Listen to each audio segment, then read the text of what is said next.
In the wake of Chernobyl and Fukushima, the world changed. 2 disasters, 1 truth.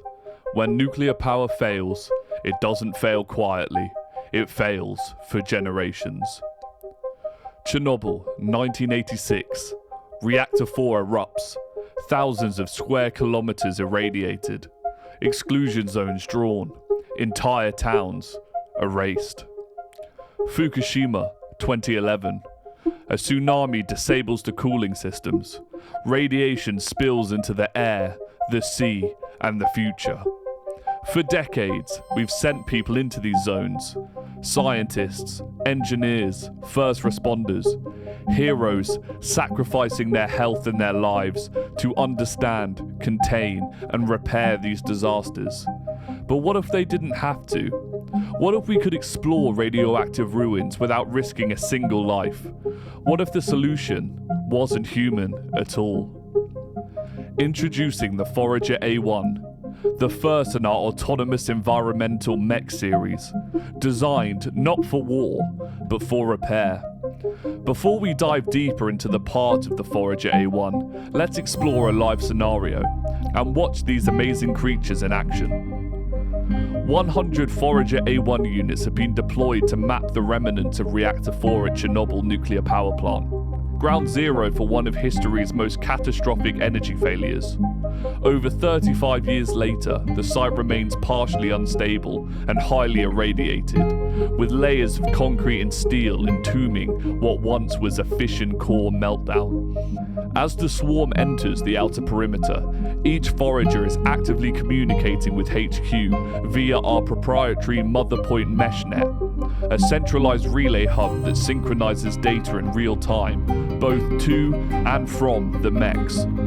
Data gathered through spectral sensors, radiation counters, LiDAR, and geospatial mapping modules is sent back for live analysis. At the same time, instructions are being issued.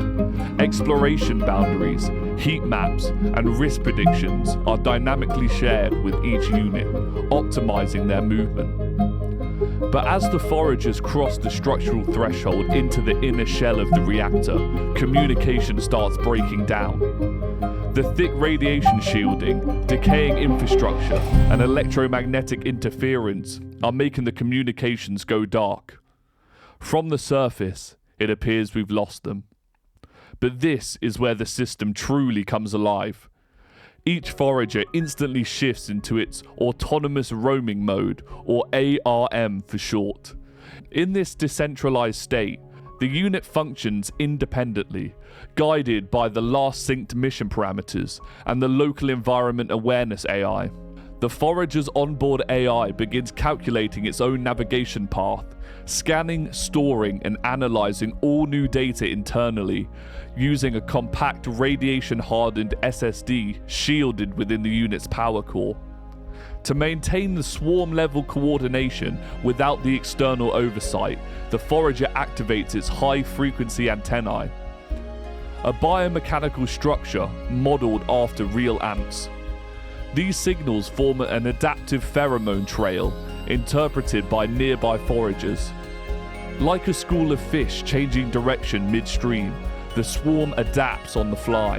No collisions and no wasted motion. And the result? Rapid, intelligent terrain coverage, minimal storage waste, and maximum speed. But Chernobyl isn't just a dead zone. It's a living hazard field. When a forager encounters extreme conditions that threaten its functionality, it disengages A.R.M. and initiates C.T.M, critical transmission mode. This is its final protocol. The unit knows it won't return, but it won't let its memory die. In C.T.M, all remaining energy is diverted to offloading data as quickly as possible. The forager boosts its transmission range to its maximum and emits a local distress beacon with a full memory transfer request. Nearby foragers intercept this signal. The swarm recognizes the C.T.M signature and assigns a single forager to absorb the full dataset, ensuring that the endangered mech's research isn't lost. The C.T.M beacon also updates local navigation logs and marks the area as a lethal risk zone for the remaining swarm. And this emergency relay system has proven so effective, it's preserved over 96% of deployed units in high-risk zones. And even more importantly, it's allowed us to achieve a 90% environmental mapping accuracy in one of the world's most complex radiation fields. So now that you understand the fundamentals of their behavior and the mission they're designed to fulfill, let's get down to the engineering behind them, the anatomy of the Forager A1. We begin at the rear, which houses our dual containment system, the beating heart of the Forager's functionality. This section contains two mission-critical elements, the battery core and the onboard data drive. Power is supplied by a highly efficient solid-state battery, a multi-layered cell capable of operating for 6 hours in A.R.M mode and up to 2 hours in C.T.M mode. Alongside the power system sits the hardened SSD unit, which we mentioned earlier. This unit stores up to 128 gigabytes of encrypted mission data. The storage is resilient to radiation, shock, and thermal damage, and is programmed to automatically sync with headquarters the moment a communication link is restored. Now moving on to the central body. This is the spine of the Forager, unassuming in appearance but critical in form. This segment is intentionally free of delicate electronics. Its job is to survive. Constructed from PEEK, a high-performance aerospace-grade thermoplastic, and coated with boron carbide nanolayering, the body can deflect radiation, corrosive dust, and extreme heat. The Mech's legs and joints are crafted from a nickel-titanium alloy, a shape memory metal that can deform under pressure, but return to its original form. Perfect for navigating through debris, narrow gaps, and collapsed structures. The leg layout grants precise movement, even on cracked concrete, twisted rebar, or melting asphalt. And finally, the Forager's brain, the head segment. On the front, you'll see a high-frequency communication array. This antennae is made from graphene carbon fiber hybrids, built for conductivity, flexibility, and heat resistance.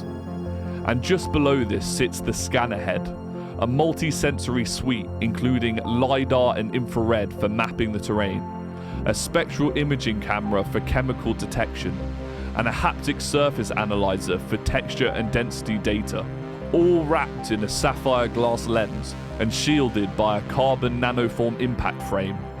As you've seen today, Forager A1 is more than just a machine.